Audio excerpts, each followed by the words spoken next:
Omar, welcome to Black Authors Matter TV. And we've been All right. in the time waiting for you to come on. And so I'm glad I was able to get you. I still had your cell number.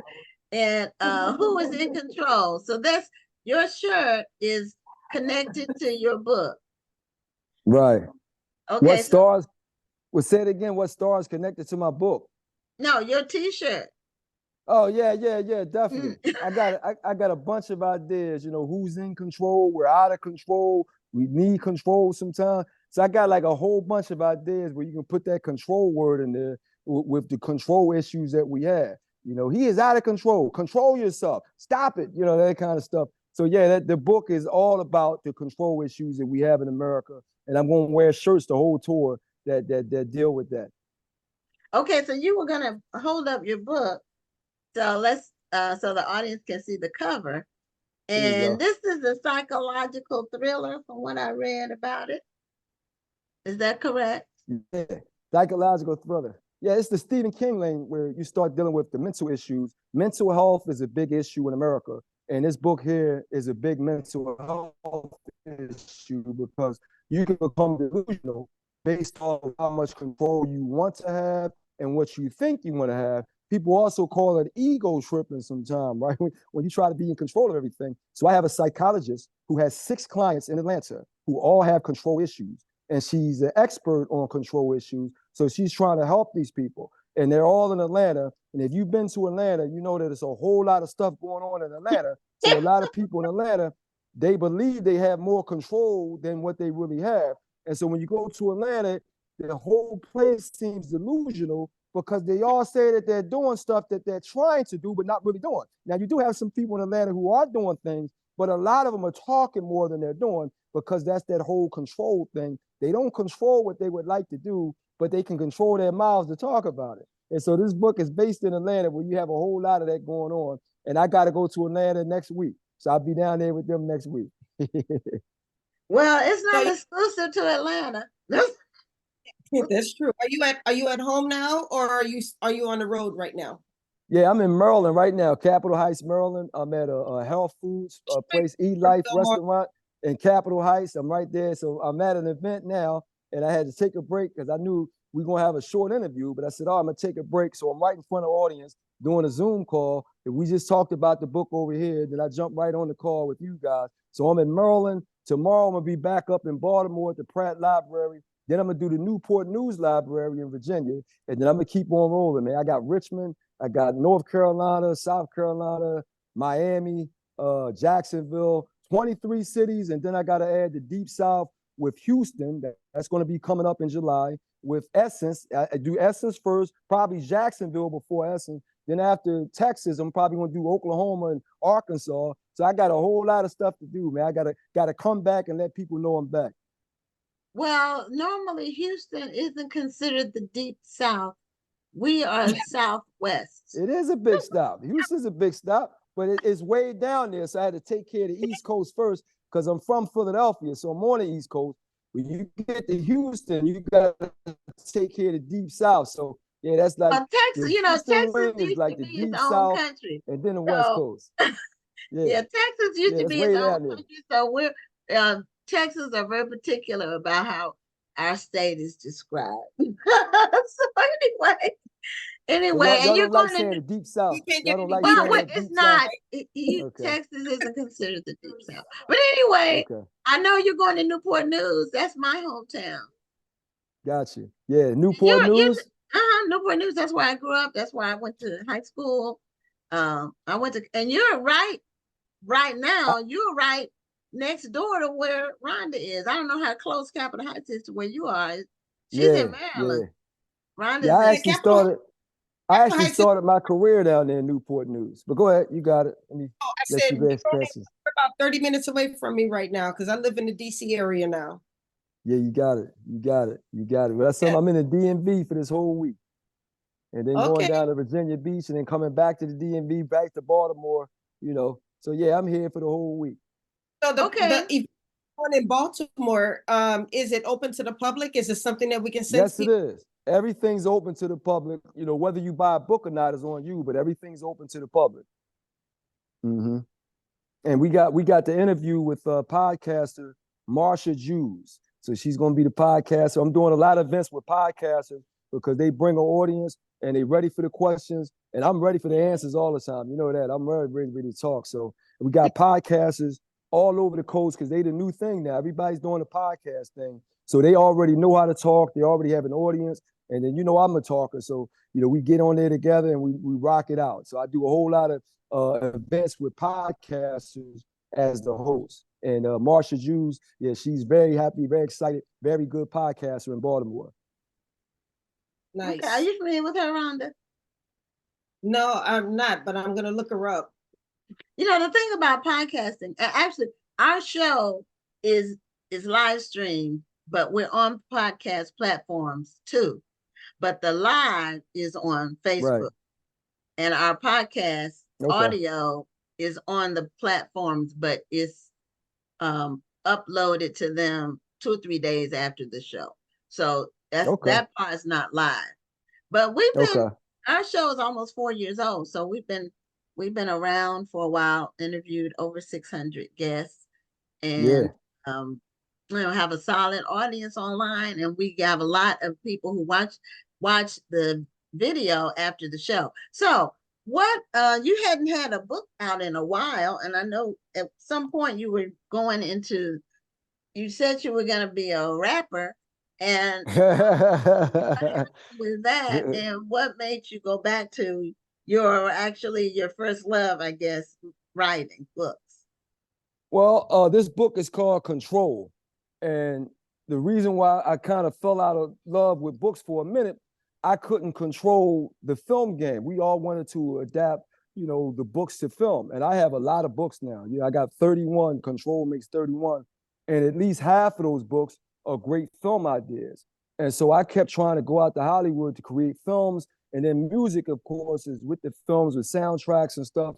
And it just seemed like those individuals are getting a lot more attention.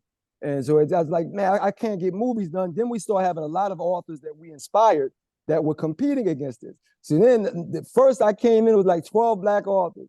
Then by the time we got to the 2000s, it was like 200 Black authors. And so now I got to compete with a lot of people, and you didn't feel as special anymore. Then since I couldn't do film, I was like, man. So I felt like I had lost a lot of control over, the establishment of being an individual name and doing great content, because I couldn't elevate it to that next level of film. So it took me a while to just, accept the fact that, you know what, you may never do film, but you're a great book writer. So it took me a while to come back to it. Now I have new energy. I'm still going to keep trying to do films, but I'm just going to negotiate with them, and I'm never going to step away from the book game again. So now I'm looking at doing a lot of things with books, a new book every year, maybe 2 books a year, and then putting out other young authors. And so I'm going to be in the book game for a minute now, but I'm still going to try to do films. But I got jaded in those years where it was like, it was just too many books, and you weren't getting the attention that you wanted to have for your books in particular anymore. And when you couldn't do films like Tyler Perry and, you know what I mean? Like, a lot of the guys are doing Spike Lee and those guys, John Singleton, a lot of the story ideas, I just wanted people to see it, particularly for the men who don't read. I wanted them to be able to see it. And so they just wore me out. But now I just had to accept the fact that, hey, man, you may never be able to do movies. I still hope that I can. But in the meantime, let me come back to what I'm good at doing, and that's writing books. Amen to that. I remember that conversation with you a couple years ago. Yeah, the last time you were on, which was, I think, maybe 2 years ago, or maybe 2.5 years ago, because you were in your car the last time you were on, that I remember. Yeah. So do you feel like you lost any momentum by stepping away from books and coming back? Definitely. Right now, Barnes and Nobles don't even want to carry my books right now. We take 5. I'm like, whoa, Barnes and Noble's taking 5. So yeah, you got to rebuild it. And so now I got to rebuild the momentum, definitely. But I'm cool with that. I understand how it works, and you got to do the job you have to do. But I know I can write good books, and Control was a heck of a book. So when people start reading it, I'm gonna do all the, Zoom calls with the book clubs and whatnot. And when they read it, they gonna know like, oh, Omar can still write. You know what I mean? Because it took a while, but now when I got these new ideas, they're fresh ideas. Sometimes you can get wore out from something and then it starts slacking. You know what I mean? So I think I needed a break, So now I can come back with full energy, full gusto. I'm not jaded. And now I have a new challenge because I have to rebuild that momentum. So now you challenging Aries. So I'm on fire for this thing now. And I know I write good books, and control was the start of it again. So I'm cool. I got to do new rebuilding of the momentum, but I definitely lost a lot of momentum. No question about it. So Well, when you first got into the plot, because I remember when you first got into, in fact, I'm almost certain. I'm pretty sure. I'm almost like 99% certain. When we opened our bookstore in 2000, I think you were at our grand opening. So that's been 24 years ago. And as you said, when you first came out, there weren't that many books. There weren't that many authors. There weren't that many Black authors. There were a few. Now there are thousands. But on the positive side, that really means there's more options for readers. And when you have a lot of authors, I think it even motivates people to read because they have choices. Mm-hmm. Okay. Well, if you can't get in the chain stores, then it opens up. I remember Sister Shahrazad Ali, and she did a whole lot of work at the Black bookstores, and she's out of Philadelphia. So we had our sit down talks. I was trying to get her distribution list when I first started. She wouldn't even give me that. So I had to go get that myself. But I did it because I was willing to work. So now I'm in that same position where I have to rebuild, you know what I mean, my name and my momentum. I'm cool with doing that because I know I can write and I still got the energy. So even though I'm an older dude now, I still have the energy to drive to all these places, fly to all these places, do a 40 city tour, and then live to tell about it. You know, so I'm going to do that. Omar did 40 cities. Yes, I did. I had a lot of work to do with this control book. You know, so yeah, I'm ready for the work. well, the great thing about it is that you mentioned it, you hit the nail on the head a little bit earlier. You inspired a lot of authors. There are so Right. many more authors in the game because they read your book. Right.